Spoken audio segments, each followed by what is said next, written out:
위기에 있었을 때라는 제목인데, 사실 제가 지금 위기에 있는 것 같아요. 그래서 한 발짝 어디로 가냐, 잘못 가면은 삐딱 하면은 낭떠러지 떨어지고 또 뒤로도 갈 수도 없고 또 그런 위기 앞에서 제가 섰다는 그런 것을 직감적으로 감지하고 있어요. 오늘 말씀을 보면요, 이스라엘 백성들이 바로 그런 처지에 있는 것 같아요. 광야를 거치고 또 하나님의 인도하심을 따라서 이제 결정적인 목적의 순간이 와서 그 하나님이 인도하시는 꿈에도 그리는 적과 꿀이 흐르는 땅, 거기를 들어가야 되는데 그것이 바로 위기예요. 이 적과 꿀이 흐르는 땅을 그냥 주는 게 아니라 엄청난 위기 가운데다 관문을 통과하지 않으면 못 가게 거기다가 딱 장치를 만들어 놓은 거예요. 이게 어찌된 일입니까? 이상하다 이게. 하나님이 적과 꿀이 흐르는 땅을 가만히 이렇게 들어놓여 있으면 꽃감이 입으로 떨어지는 것처럼 꼴깍해서 들을 줄 알았는데 그게 아니라 이게 심각한 위협이다. 이게 죽게 되는 거야 한마디로. 그러니까 그 땅에 들어가 보니까 문명이 발달했고 또 뿐만 아니라 그 땅에 사는 거민들이 안악자손이라 다 사람들이 등치가 좋고 다 지식들이 많고 다 출중한 사람들이라는 게 전부 다. 그러니까 이 사람의 눈으로 판단하면 도저히 가만히 없고 이걸 들어갈 가능성이 전혀 없는 거야 한마디로.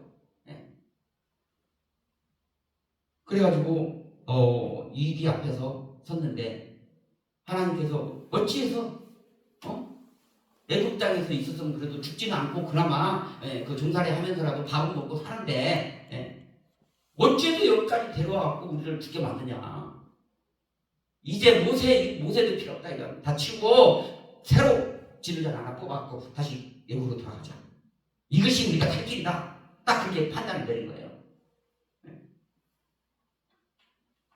그래서 이 말씀을 보면요, 위기가 지금 한 번 있는 것이 아니라 가만히 잘 성경을 살피면 계속해서 그 애국에서 나올 때부터 시작해서 위기인 것 같아요. 처음부터 끝까지 위기지 이게 지금 새롭게 위기가 닥친 거는 전혀 아니다 이게. 애국에서 나올 때는 어쩔까요? 홍해바다가 막고 있고 뒤에는 적군들이 쫓아오잖아요. 그때는 또 어떻게 그것을 헤쳐나갔대요? 그 다음에 광해에 오니까 물이 없고 또 그 다음에 양식이 없다. 그때는 또 어떻게 했어요? 어떻게 그걸 겪었냐 이거예요. 또 그 다음에 길이 없어. 그래서 어떻게 가야 될지를 모르고 가는 곳곳마다 위기였는데 그것이 바로 무엇이냐. 그런데 이제 또 마지막 관문에 또 와보니까 또 위기다 이게. 이번엔 완전히 더 큰 위기야. 그러면은 하나님께서 어찌해서 축복을 주신다고 하지만 어떻게 위기 가운데다 집어넣어갖고 그렇게 해서 죽게 만드냐 이게.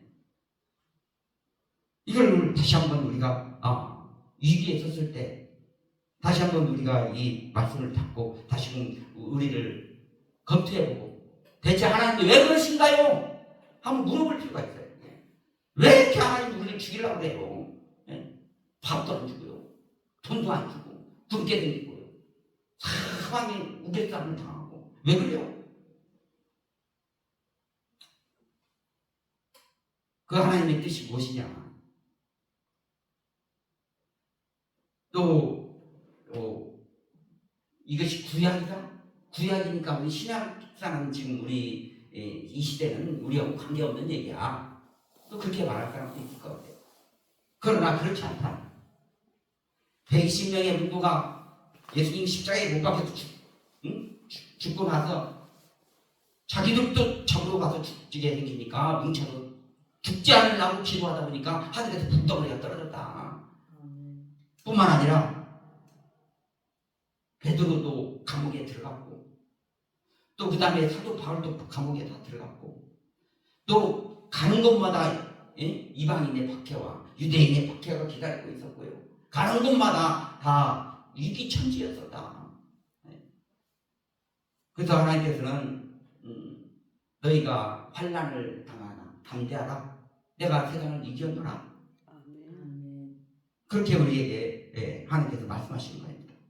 그래서 하나님이 이런 위기를 늘 우리한테 갖다 주고 또 이런 여러 가지 그 어려운 상황에서 왜 이렇게 하나님이 우리한테 어려움을 주시니까 이거는 바로 우리가 바로 믿음의 백성으로 살아가고 있는가, 또한 여기서 바로 애굽의 더러운 그런 종살이, 그 더러운 인간적이고 또 이 종의 습성을 버리고서 하나님의 백성으로 살아가는가 다시금 훈련을 하고 그것을 완전히 없어질 때까지 우리를 광야에서 이렇게 돌게 하신다는 거예요.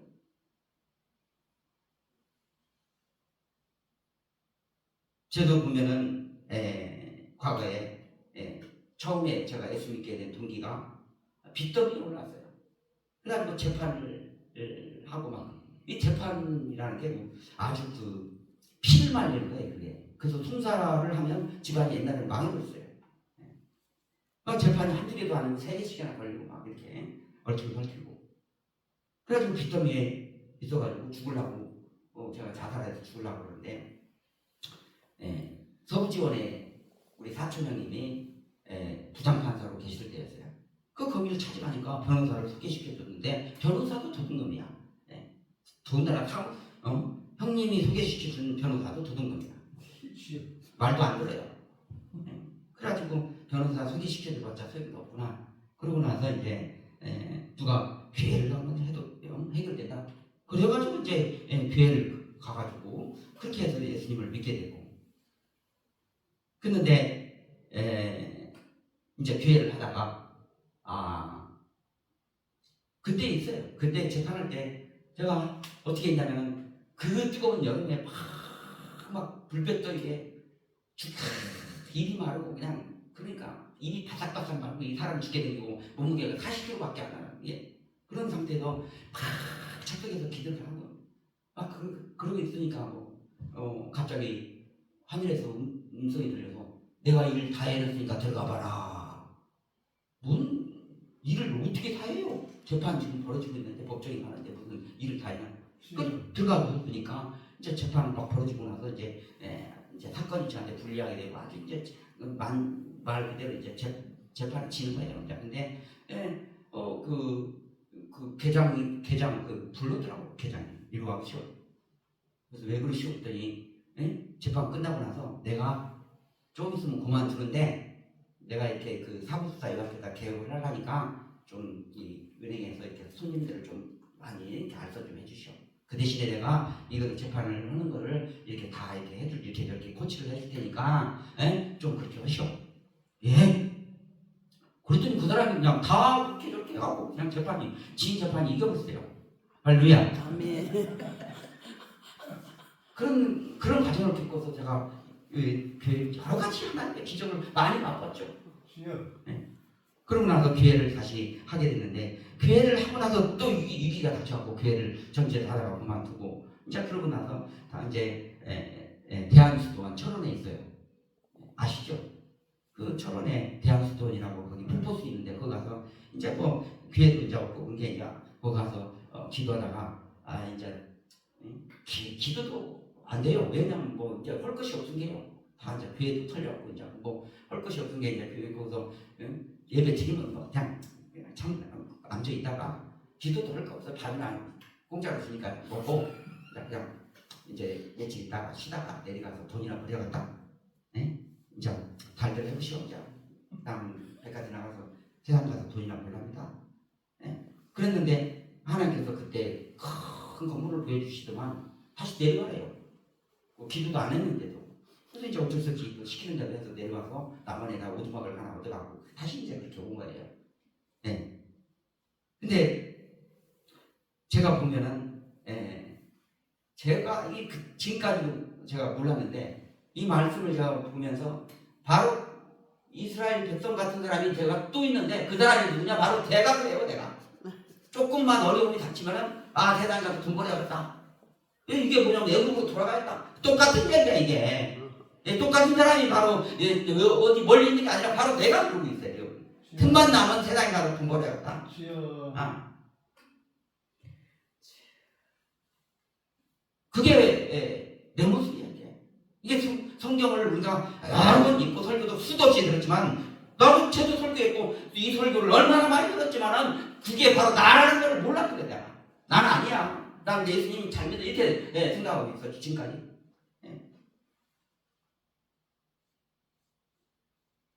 오늘날 우리 앞에 위기를 하나님 갖다 놓으시는 것은 바로 이 위기를 통해서 이 위기를 돌파하는가 그걸 하나님 보려고 하는 것이고 이 위기를 통해서 네가 얼마만큼 하나님 앞에 바로 서 있는 사람인가를 평가를 하려고 갖다 놨고 이 위기의 성문을 돌파하지 않으면 가나안에 못 들어간다. 그건 꿈 같은 일이고 안 된다. 우리 앞에 위기가 옵니다. 불치병이 걸리고 빚더미가 올라서 파산하고 또 가정이 파산하고요. 그런 사람들이 수도 없이 많은데 그나마 저는 하나님께서 아프게는 안 만들었어요. 돈만 뺏어갔어요. 돈만 없어요. 딴 건 다 괜찮아요. 멀쩡하고 돈만 없는 사람인데 그나마 다행인 거는 이 불치병이 걸리면 어떻게 해요? 제가 그 조영기 목사님 레전드 설교 돌아가셨으니까 이제 그 유튜브에 레전드 설교 이렇게 하고 많이 떠요.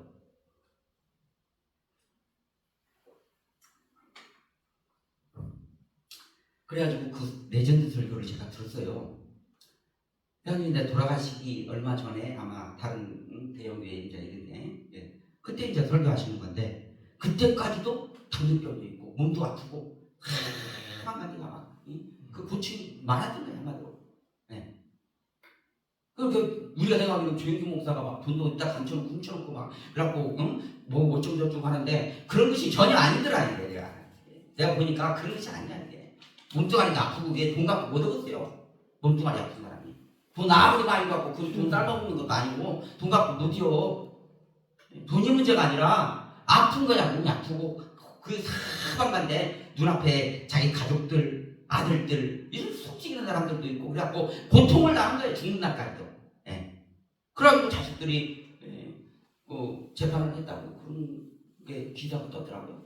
오직 하면 자식들끼리 부모님 죽은 뒤에 재판을 했었어요. 서로 돈 뜯어가더라고요.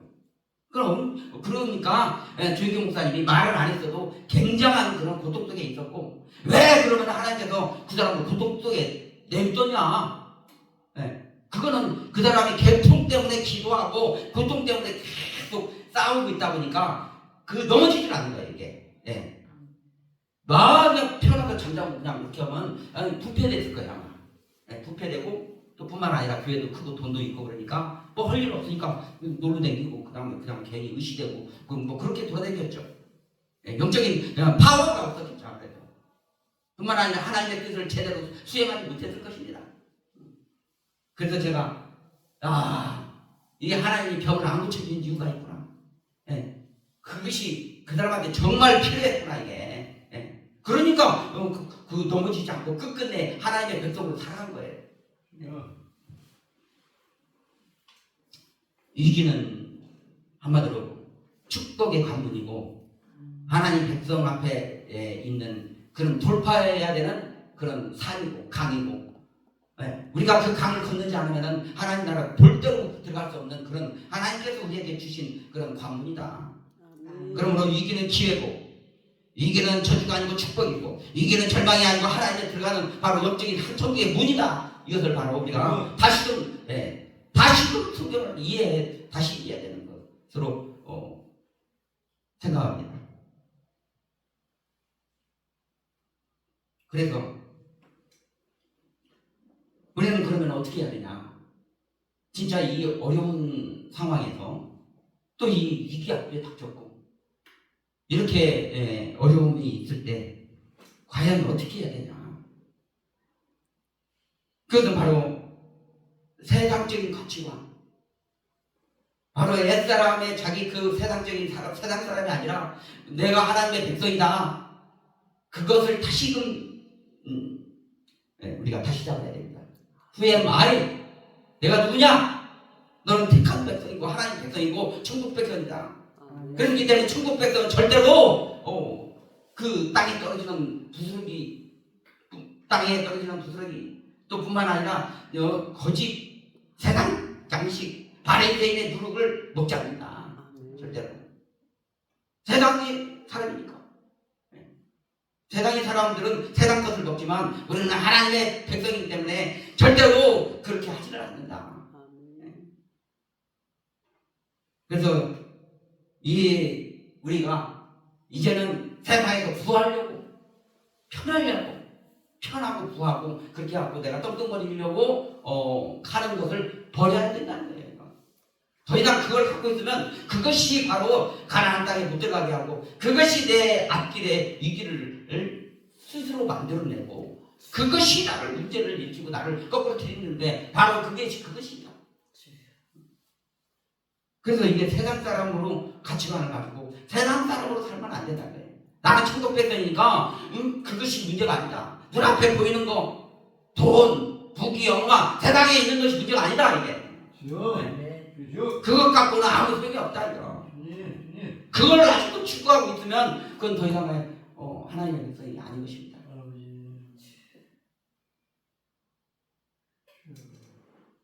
그리고 또 이것을 우리가 하나님의 천국 백성은 잘하냐 못하냐, 내가 똑똑하냐 안 똑똑하냐 그런 것을 구분하고 가릴 필요가 없어요.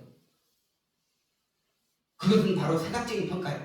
세상적인 큰 교회를 하고 크게 부자가 되고 그러면은 알아줘요. 쳐다보면 못게 성공했네.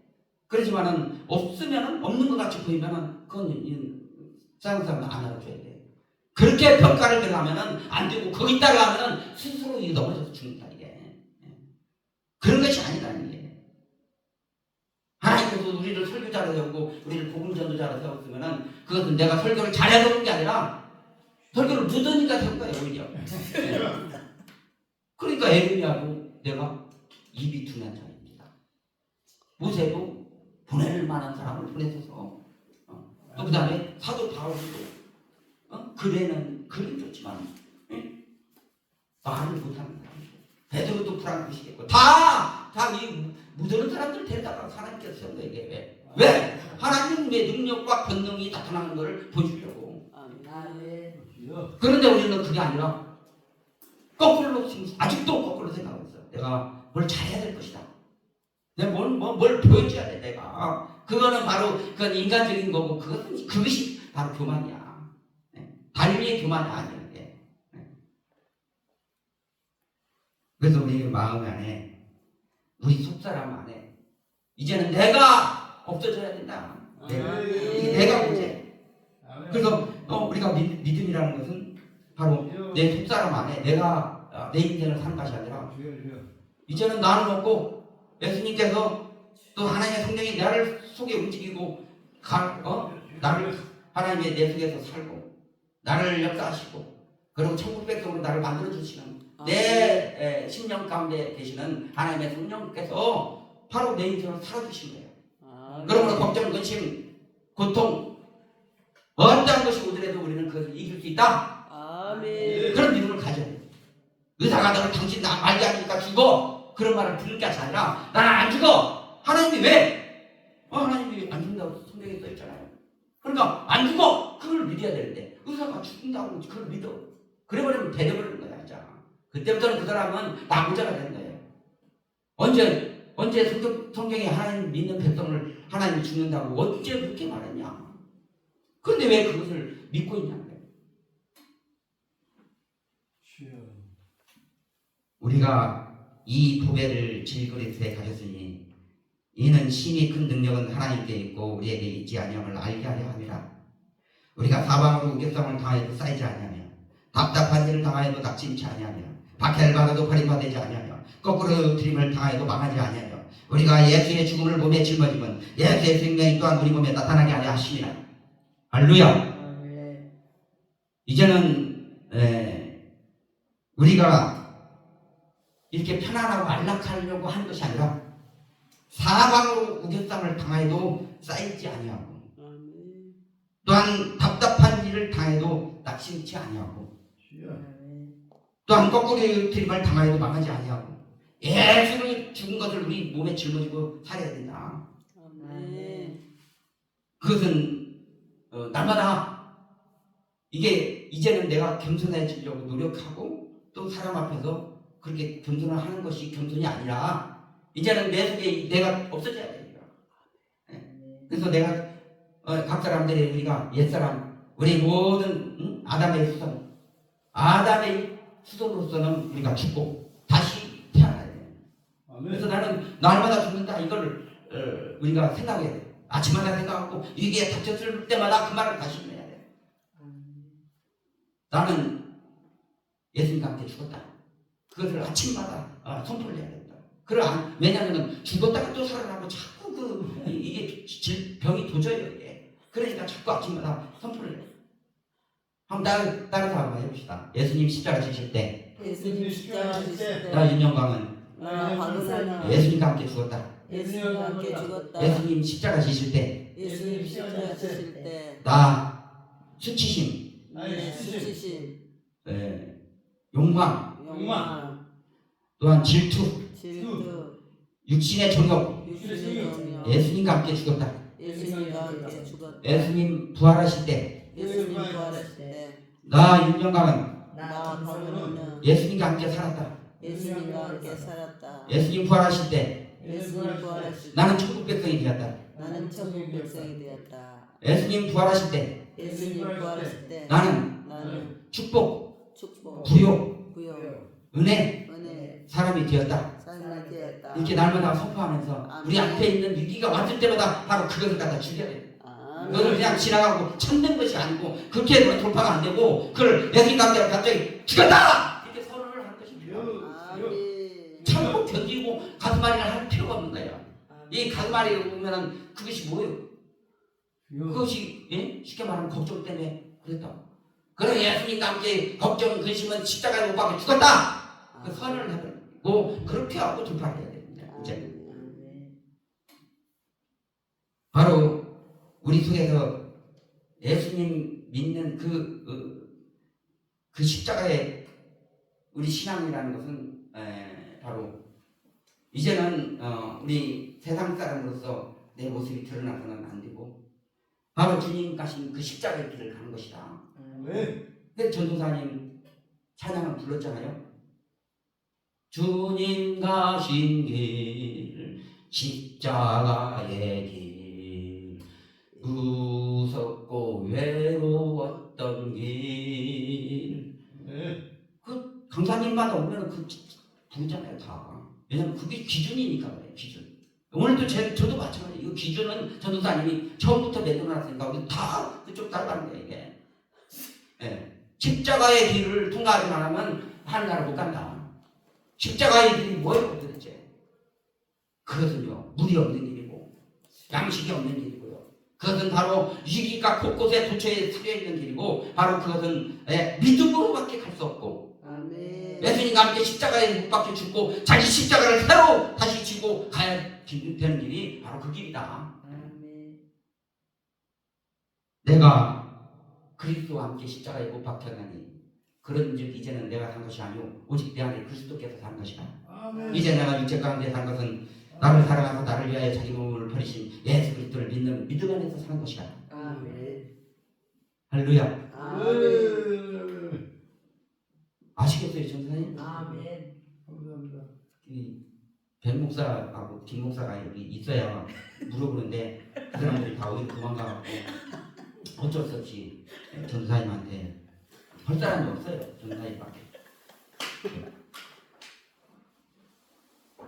우리는 우리가 할 것은 뭐냐? 얼마만큼 하나님 사인을 받아가지고 그대로 이행을 하느냐 이것이 중요해요. 잘하는 게 문제가 아니고 잘하고 못하고는 아무 상관이 없는 거예요. 이거. 그걸 자꾸 따지면 곤란해. 그거는 세상 평가야. 하나님의 평가는 오늘 우리에게 하나님의 평가는 얼마만큼 정확하게 제대로 지금 하냐는 거예요. 하나님의 사인을 받았고 그대로 얼마만큼 이행하냐. 이거예요. 이걸 놓치면은 곤란하다. 이게 바로 중요하다. 중요해. 중요히 달린지 우리가 그걸 하냐 못하냐 이게 중요하다. 그러기 위해서는 우리는 밤낮 기도하고 기도의 자리에서 승리를 해야 됩니다. 이거 기도로밖에 돌파가 안 되는 거예요. 이게.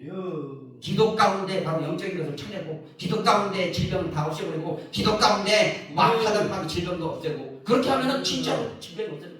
기도 가운데 질병을 없애면은 현실적으로도 질병이 없어진다. 기도 가운데 가난의 직접적으로 쫓아내면은 바로 우리 앞에 진짜로 안학자분들이 다 없어집니다. 어디로.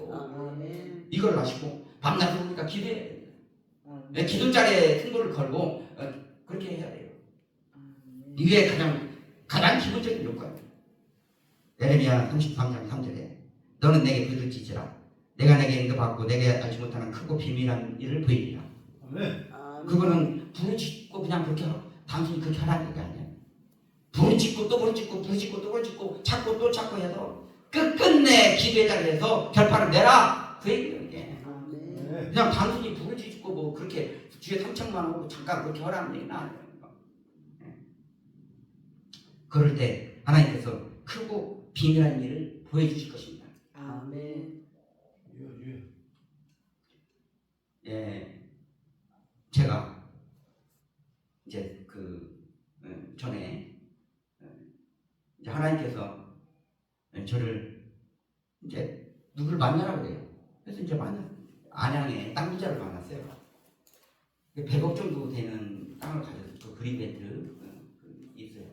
갖고 이제 그 사람을 가봐라. 그래서 이제 거기를 갔죠. 갖고 이제 예배도 드려주고 근데 저한테 그랬죠. 목사님 기도 좀 해주시오. 왜 그러시오? 했더니 땅이 100억 정도인데 그린벨트를 묶여갖고 딱 묶였는데 이게 팔리지 않고 정말 뭐 이게 아주 숨이 헐떡헐떡 오고 골치가 아픕니다. 돈은 있는데 이게 묶여갖고요. 그래갖고 이게 되질 않는데 이게. 그래갖고 여러 가지로 고통받고 쩔쩔대고 그렇게 목사님 기도해 주시면 내가 치유센터 하나 차려줄게요. 그래갖고 치유센터를 차려준대요. 그거 혹시 잘됐다. 이제 하나님이 나 축복 줄란가 보다. 더군다나 안양이고 또 그러니까 거기는 이제 그렇게 신나가지고 기도를 열심히 하고 이제 하나님 감사합니다. 나한테 치유센터를 주시려고 감사합니다. 그래갖고 이제 기도를 막 하고 있는데 하나님이 이제 또 사인을 주는데 그 사람한테 가서 뭐냐면은 전할 말이 있는데 개구멍으로 들어가라는 거예요. 개구멍을 기도 가운데 환상에 개구멍을 보여주고 개구멍으로 들어가라. 그래서 내가 그게 뭔 뜻인지도 몰랐어요. 저는. 그래서 이제 하나님이 그러시는데 개구멍으로 들어가래요. 그 개구멍이 뭐요? 그때 나 이제 깨달은 게 뭐냐면 개구멍 기에서 들어가니까 납작하게 기어서 그 속으로 들어가라는 얘기인데 근데 가만 보니까 그 사람이 아주 교만해. 아주 땅도 많고 막 부자였었어요. 그러니까 빵을 100억이나 남았죠. 그런데 그 사람이 문제점은 뭐냐면 자기가 자랑을 잘해요. 자랑을. 그래가지고 자기 그 신학교에다도 돈을 뭐 수십억을 냈고 말레이시아에다도 신학교를 세우고 또 그 다음에 또 주의 종들도 나서 도와줬고 막 그런 거 세우고 그래 했어요. 근데 그 사람이 너무 교만한 거예요. 한마디로. 그래가지고 막 이 기구만장에서 막 그냥 목사님들 그냥 다 우습게 그냥 이렇게 하고 그냥 그렇게 아주 그렇게 자기가 한 거를 다 자랑하고. 그러니까 하나님께서 뭐라 그러냐? 너는 이미 네 상을 현실에 이 세대에서 다 받았기 때문에 너는 받을 상은 없어. 그리고 그 사람이 하나님께서 보여주는데 보릴라가 들어가 있어. 그 사람 속에. 뭐 눈이 부리부리하고 막 번쩍번쩍해요. 그런 커다란 보릴라가 이 보릴라는 왜 들어가 있다냐? 그것이 교만형이래요. 나중에 알았어요. 그것도 무엇인지를 모르는데 교만형이 나오래요. 그래서 내가 그랬죠. 당신은 개구멍으로 들어가야 돼. 그거를 그렇게 하면 빨리 바로 땅이 팔려. 개구멍으로 들어가. 그랬더니 목사님 다시 오지 마시오. 그래서 막 오지 말라고 그러고 그때부터 쫓겨나갔고요. 그 예배도 같이 들이다가 쫓겨나서 이제 저는 도달에다 왔죠. 그러놓고 막 한 11월 연말쯤 이제 크리스마스쯤 되면 또 전화하고 또 전화하고 와. 목사님 기도하고 계십니까? 그러니까 내가 말했잖아요. 하나님이 쇳대를 주어서 쇳대에 그 열고 들어가라고 쇳대를 줬는데 왜 하나님의 쇳대를 안 열고 왜 세상의 쇳대를 갖고 가세요? 아무리 열라고 안 맞는 열쇠를 왜 그걸로 열어? 답답하게.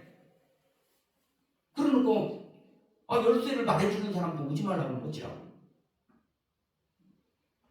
그 군대에서 그 암호가 이제 그날 암호가 열쇠. 근데 그 전라도 그 병사가 그것을 열쇠가 전라도 말로 쇳대거든요. 근데 쇳대. 그러니까 못 들어가고 거기 결국에는 자기가 그걸 착하게 갖고 결국에는 쫓겨나버리고 그래가지고 어문 데서 생고생을 했다. 그건 일화가 있습니다. 하나님이 주는 것은 열쇠고 쇳대가 아니란 게요. 왜 쇳대를 갖고 자꾸 시끄럽게 하냐고.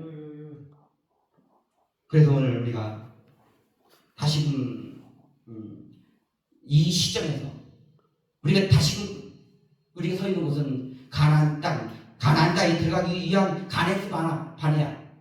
바로 그 땅에 우리 다시 섰다. 너 지금부터 다시 제대로 살 것이냐 안 할 것이냐. 시간이 짝짝하고 시계 초침이 엄청나게 빨리 돌아가는데 아직도 지금도 뭐 하고 있느냐? 아직도 잠자고 있냐? 아직도 세상을 바라보고 있느냐?